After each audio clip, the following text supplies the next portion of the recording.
Ladies and gentlemen, it's an honor for me to be here. But even though it's an honor, I think you will excuse me that when you invite an activist up to a podium and you give him an audience, he sometimes does more than he has been asked to do. And I would just like for 1 second to draw your attention to this man, Mr. Troy Davis. Amnesty International has its global day of action against the execution of Troy Davis today.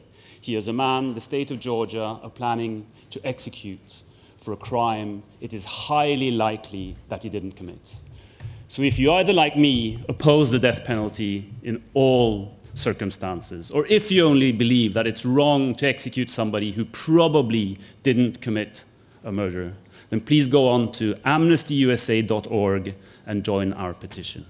Thank you so much, and once again, excuse me, but I'm sure Thor, as an activist, knows that sometimes you just have to use the opportunity.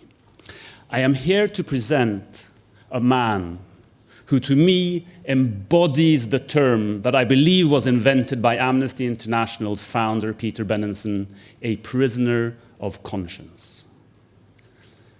Mr. Armando Valladares was arrested and sentenced to 30 years in prison, not for something he did, but for something he refused to do. And that was to become part of Fidel Castro's propaganda machine.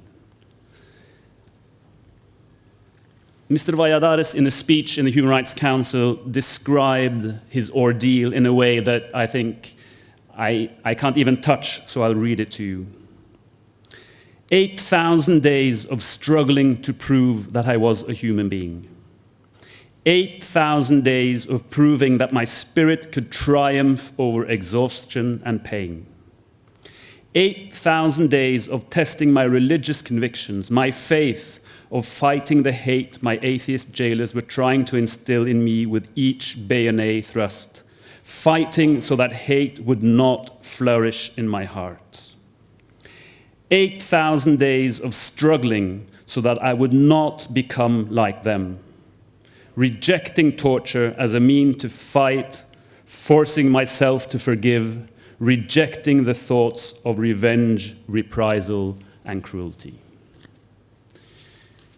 What is said here is something that time and time again amazes me, a person born and raised in a more or less careless life in Norway, no political persecution, no repression, no jailing, no torture.